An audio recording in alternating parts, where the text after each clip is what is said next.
welcome to the 6th episode of our collab.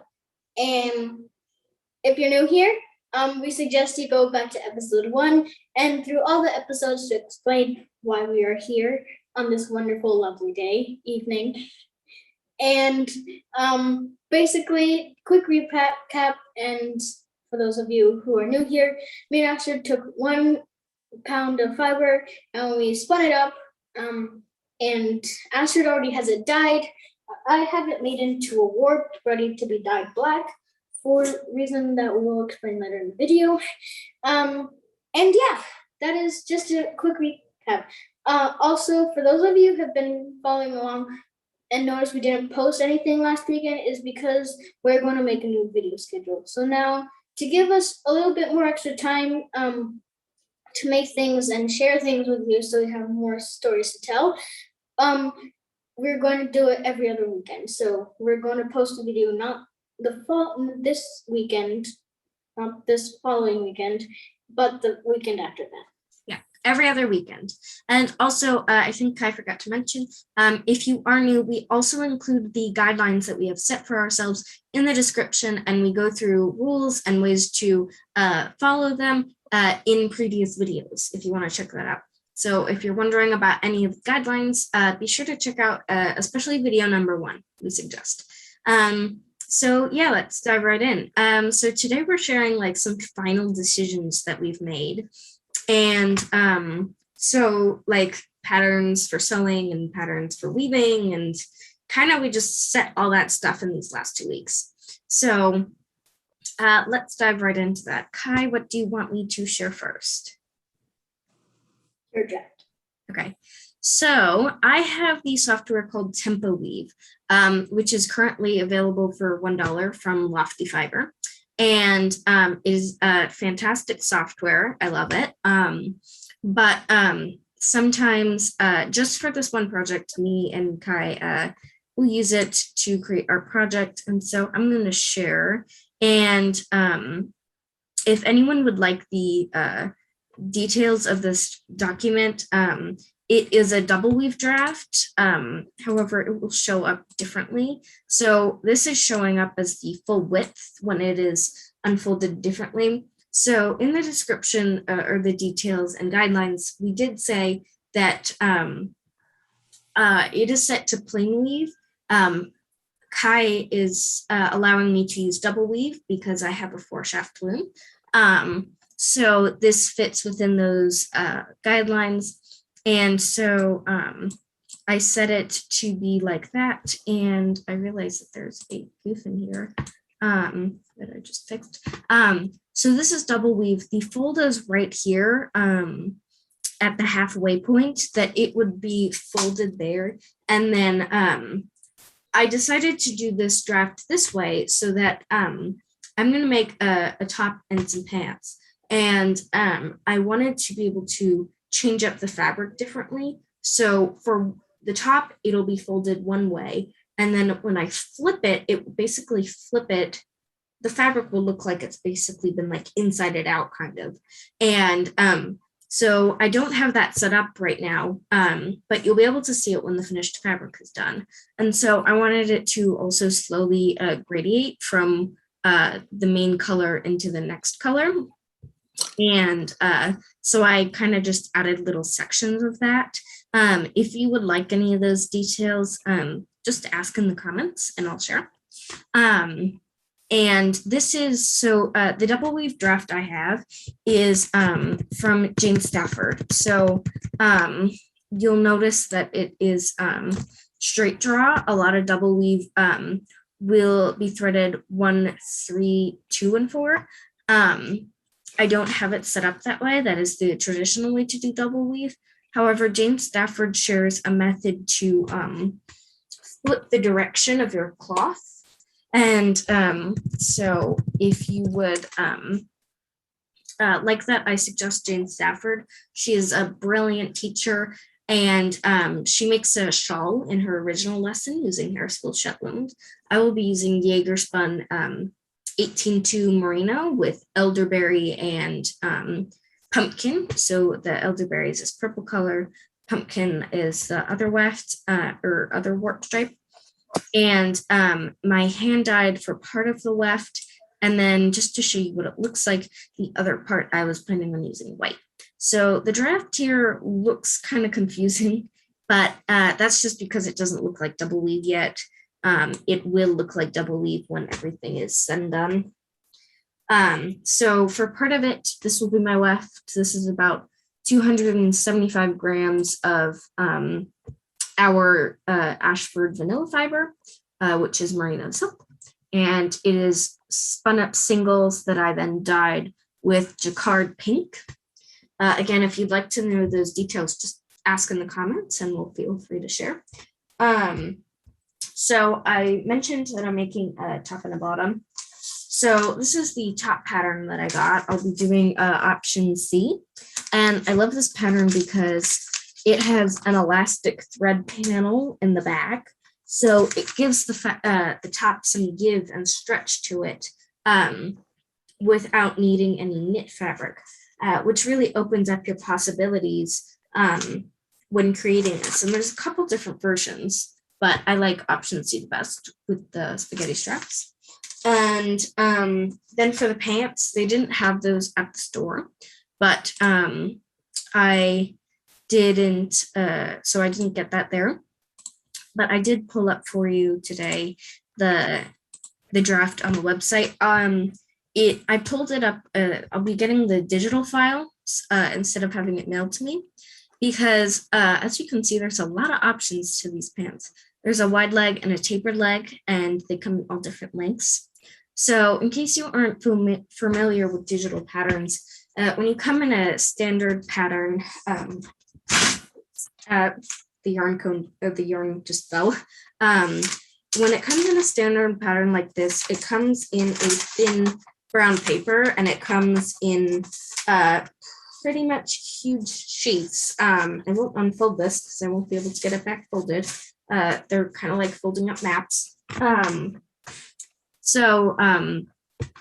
I won't, so that is when you get it from like the store and you purchase it from a pattern. But the digital pattern, it comes in a format of a PDF usually, and then it comes in like standard size paper sheets, and you just print them all out, and usually they're numbered. There's a bunch of online digital pattern companies, and you tape them all together, and then you can cut them out like that. But at least you have the file for like ever. So, and I love that these have pockets too. If you're a pocket lover like me, they have an elastic waistband. But anyways, they this way I can reuse the pattern as long as I have the file. So I can, I like the shorts version too, but I think for our pattern, I'll be using F, option number F, where it's the long tapered leg. And I'll explain the reason why I selected this pattern. And that is because, well, it's got an elastic waistband. It's also got pockets, kind of everything you would love in pants. But it is specifically designed for medium weight woven fabrics. And so since we're using wool, and when you're trying to make something more like an everyday garment out of wool, kind of like I am, you do need something that is a little bit more, a pattern that is designed for something like that. You'll also need a lightweight yarn and such. But our fabric also has silk in it, so that will also help lighten it up and give it drape. I've also chosen a pretty open set for it, so it'll be a nice lightweight fabric. And so it's neither of these patterns need much fabric for them either. And they also don't need super wide panels, which is beneficial when you have a small size weaving. And so that's definitely beneficial when you're trying to do that. Anyways, I'm going to open up Kai's draft that he designed, and I'm going to let him explain some stuff to you, and then I will show you that. So let's see. I'm just opening it up. Okay, so I'm going to share Kai's draft now. Okay, and I'm going to let you explain this, Kai. So well, I'll actually just give you a good overview first. Kai has a table loom, so that gives you tons of endless possibilities in your weft. And you'll notice just because the way that this is designed, I have a tie-up set of it in here, but just to show you different versions. So it is a straight draw on 4 shafts. Okay, so I'm hoping to have 4 shafts by the time I leave this because, as you know, our guideline was set for 2 shafts originally, but I didn't realize that there could be a possibility of having 4 shafts by the time I leave this.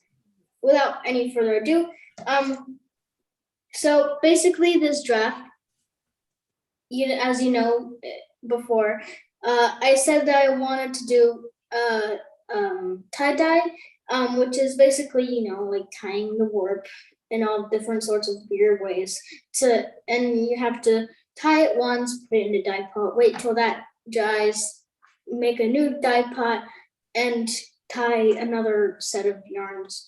It's similar. Confusing. Yeah, very similar to resist dyeing or ECAT, but kind of Kai's own version that involves more tie dyeing techniques, basically. Yeah, so that was going to take an eternity. So I realized that I wanted to change the warp. So me and Astrid were kind of playing around with the draft, and we came up with this. So the warp is, as you can see, solid black, and the weft is alternating. It's like yellow, and then it's black, white, black, white.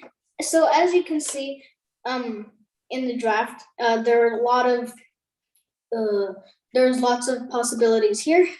So at the top, Astrid just punched in some half basket, and then on the bottom we have twill. So I can do both, but I'm gonna go with twill just because I can do half basket on 2 shafts, but I kind of want to explore more with twill, so I went with a twill. So as you can see, the draft is, the color combination is pretty straightforward. It's solid yellow, and then it alternates for, what is it? 1, 2, it's 10 picks of alternating with yellow and black, and then 10 picks of solid yellow. And yeah, so Kai has a table loom, endless possibilities, basically. But the way that this is designed, I have a tie-up. So at the top, Kai is correct. We have a bit of half basket weave. Now, I do have this on straight draw on 4 shafts. There are so many possibilities with one warp, with just a solid black warp like this on straight draw with 4 shafts and a table loom, which you could even change up a tie-up on a floor loom, but this gives you the same idea. So this we are for, it shows up that 5, which would really be 1. But anyways, that 2, you're lifting the first 2, and then you're lifting the second 2, and then the first 2, and then the second 2. And you do not need a floating selvage for this. And you can do slight variations for if you wanted to change that a little bit. But this is what it shows up as. If I were to do it, I would put insert a pick of 1 thread on shaft 4 before I started the straight draw. It would just make your selvages a little neater, but it doesn't matter too much because when you go to sew it, you don't even see that, which is one of my favorite things about weaving for garments. Next, again, Kai is correct. We have some 2-2 twill. So that is tied up like this in here, if you're wondering what a 2-2 twill tie-up looks like. And then it gives you a perfectly nice straight draw. And this is the same pattern for each. It's about 20 threads for every sequence, 10 and 10 for the, can you get the bumblebee stripes, and then you have the solid yellow.